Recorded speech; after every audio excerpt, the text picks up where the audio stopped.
ఈ ప్రజలకు కోట్లాది మంది దాహార్తిని తీర్చే ఈ యొక్క చెరువులను శ్రీమంతులుగా గొప్ప వ్యక్తులుగా ఉన్న వాళ్ళు వాటి పక్కనే ఫామ్ హౌజుల పేరు నిర్మించుకొని వాళ్ళ డ్రైనేజ్ కాలువలు తీసుకెళ్ళి గండిపేటలో కలిపినారు.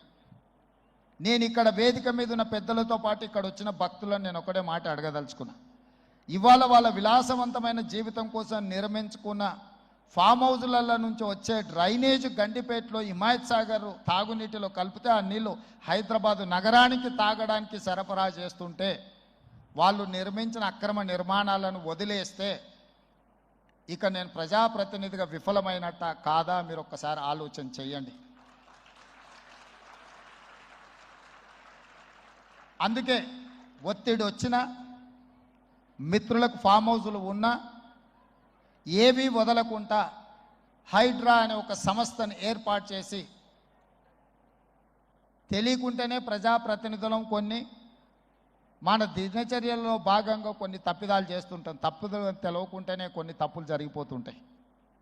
మరి ఆ ఖాతాను సవరించుకోవడానికి ఆ బ్యాలెన్స్ షీట్ను సవరించుకోవడానికి తెలిసి కొన్ని మంచి పనులు చేయాలని నేను ప్రగాఢంగా విశ్వసిస్తున్నా, నమ్ముతున్నా.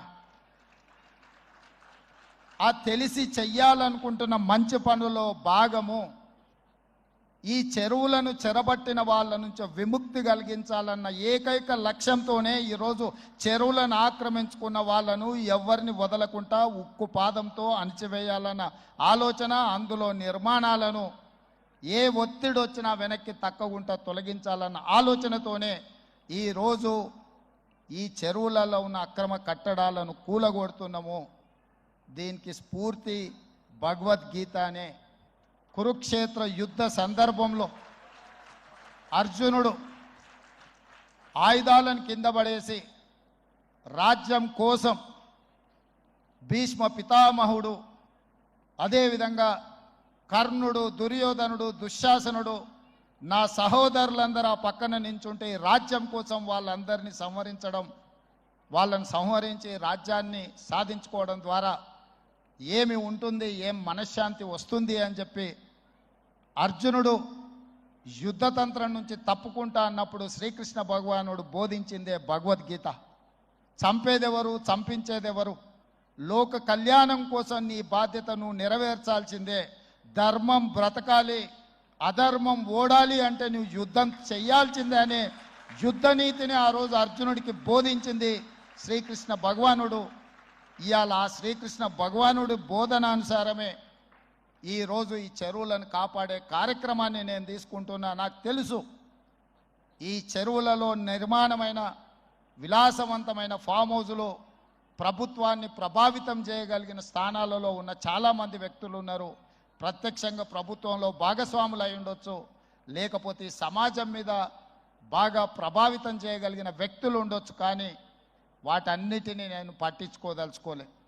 ఇది భవిష్యత్ తరాలకు, ఇది రాజకీయాలకు సంబంధం లేదు. నేను స్పష్టంగా చెప్పదలుచుకున్నా. రాజకీయాల కోసమో లేకపోతే రాజకీయ నాయకులను కొంతమందిని దృష్టిలో పెట్టుకొని చేపడుతున్న కార్యక్రమం కాదు ఇది.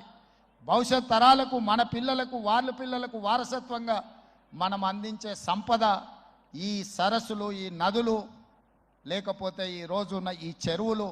ఈ ప్రకృతి సంపదను మనం విధ్వంసం చేస్తే ప్రకృతి మన మీద కక్ష కడుతుంది.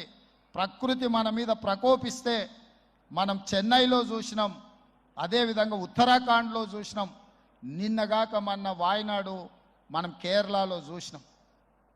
ఈరోజు ఇలాంటివన్నిటిని దృష్టిలో పెట్టుకున్నప్పుడు ఈ హైదరాబాదు నగరాన్ని రక్షించుకోవాల్సిన బాధ్యత మన అందరి మీద ఉన్నది.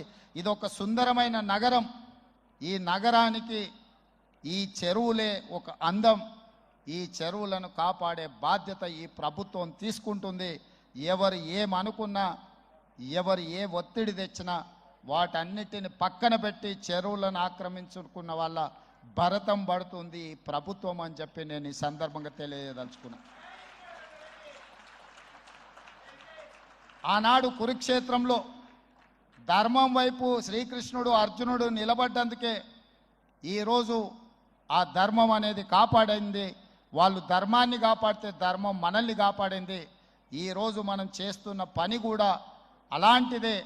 మీ అందరి సహకారం ఉండాలి. అదేవిధంగా